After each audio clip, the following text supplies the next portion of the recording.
Hi friends, today we will discuss the topic, the rise of Islam in Iran, its growth, and war against nuclear in 2025. The rise of Islam in Iran is a story deeply interwoven with the country's identity, heritage, politics, and global positioning, shaping not only its internal structure but also its stance in the international arena. From the early Islamic conquests to the contemporary theocratic state, Iran's evolution has passed through transformative phases, each reshaping the contours of power, society, and its relations with the world. The modern Islamic movement in Iran did not just emerge as a religious phenomenon, but as a political force that would come to define the nation's governance, military strategy, and even nuclear ambitions. In the broader geopolitical context of 2025, the Islamic Republic continues to be at the center of critical global discussions, particularly around the development and control of nuclear technology, and the persistent tensions with Western powers and regional rivals.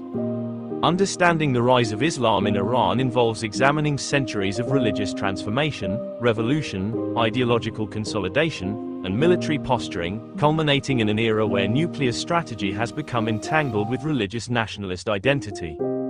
The origins of Islam in Iran trace back to the 7th century, following the defeat of the Sassanid Empire during the Arab-Muslim conquests.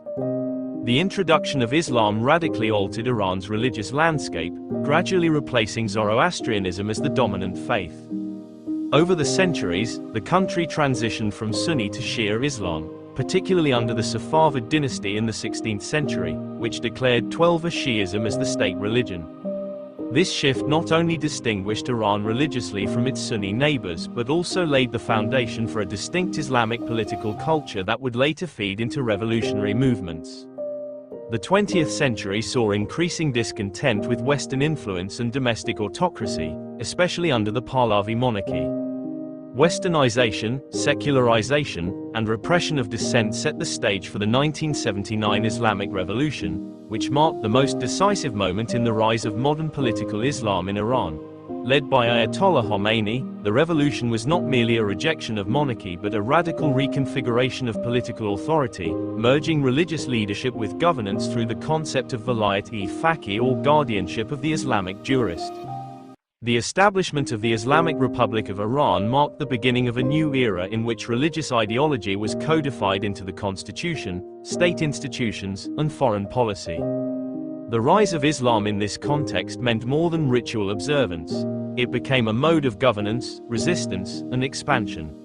Religious leaders gained significant control over the judiciary, legislature, and military.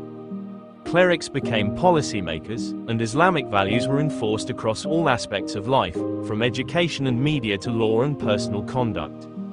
While the state promoted a strict interpretation of Shiite Islam, it also portrayed itself as a defender of the oppressed Muslims worldwide, framing its opposition to Western powers, particularly the United States and Israel, as part of a broader Islamic struggle. This anti-imperialist Islamic rhetoric played a crucial role in shaping Iran's foreign policy, especially its support for proxy groups and its resistance to international pressure regarding its military ambitions.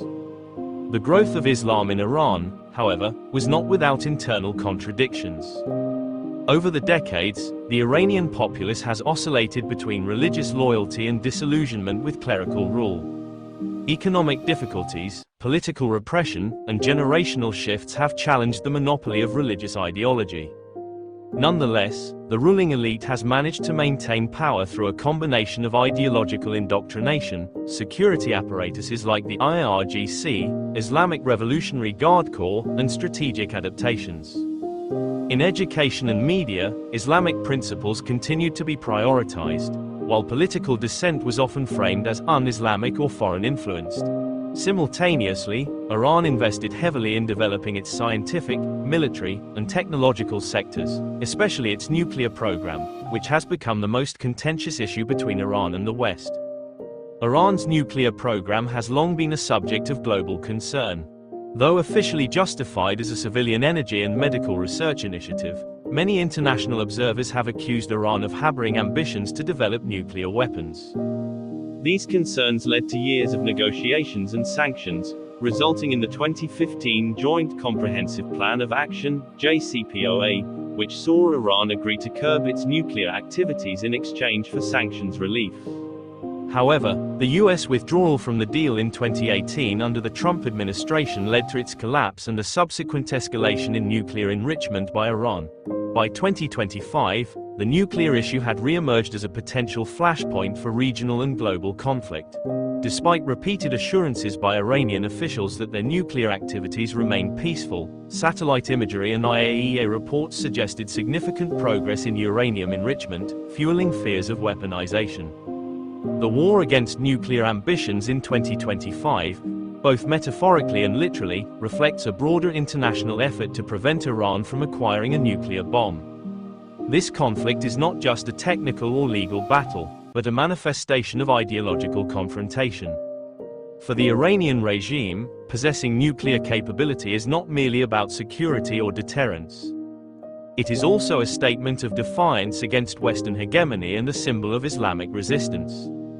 On the other hand, for countries like the United States, Israel, and members of the EU, a nuclear Iran represents an existential threat to regional stability and global non-proliferation norms. In this war, various tools have been deployed: cyber attacks, assassinations of nuclear scientists, economic sanctions, diplomatic isolation, and in some cases, military threats. The Islamic regime, meanwhile, has doubled down on its commitment, integrating nuclear development into its national pride and ideological narrative. As of 2025, the situation had become particularly volatile. Israel, citing existential threats, carried out a series of airstrikes on suspected nuclear facilities, while Iran responded with missile attacks and renewed threats to close the Strait of Hormuz. The US, under a new administration, found itself caught between diplomacy and the need to reassure regional allies. Meanwhile, Iran's internal politics became more radicalized, with hardliners gaining ground and suppressing reformist voices. The Iranian leadership, under Supreme Leader Ali Khamenei's successor, a staunch conservative cleric, declared that nuclear energy was a sovereign right ordained by Islamic duty to empower the Ummah, Muslim nation, and protect the nation against tyranny. This framing resonated with a segment of the population, especially those who viewed Western interventions as neo-colonial attempts to keep Muslim nations subjugated. However, it also drew widespread criticism from moderates, who feared the country's isolation and the economic toll of continued sanctions and conflict. The role of the Islamic Revolutionary Guard Corps in the nuclear confrontation has been central. As the most powerful military and political force in Iran, the IRGC not only oversees much of the nuclear infrastructure but also controls key economic sectors.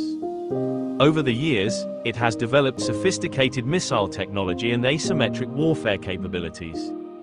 In 2025, the IRGC openly warned that any military aggression against Iran would be met with force across multiple theaters, including Iraq, Syria, Lebanon, and Yemen.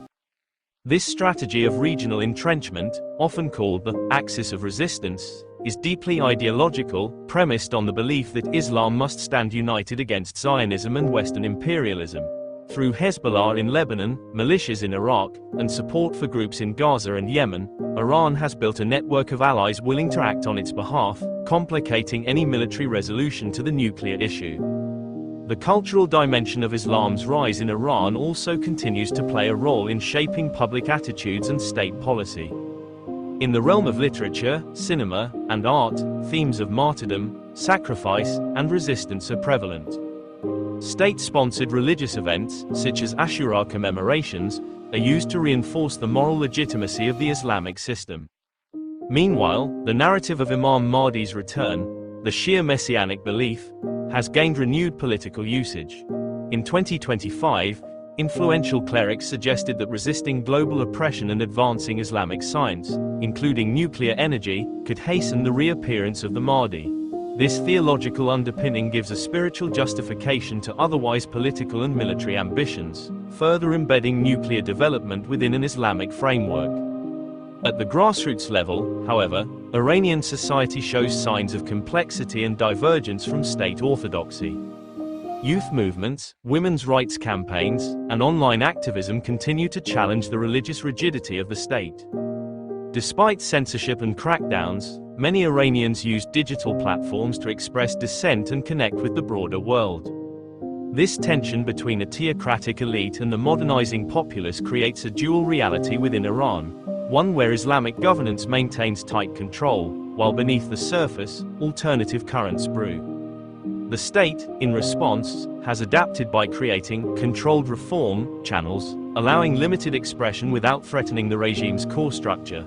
The nuclear issue, however, unites even some of the more moderate factions who see technological advancement as a national achievement, regardless of political affiliation. In regional terms, Iran's Islamic growth and nuclear ambitions have redrawn alliances. The Gulf Arab states, historically wary of Iranian influence, have drawn closer to Israel under shared concerns about Iran's military potential. The Abraham Accords and subsequent normalization agreements have created new security architectures, aimed at counterbalancing Iran's power.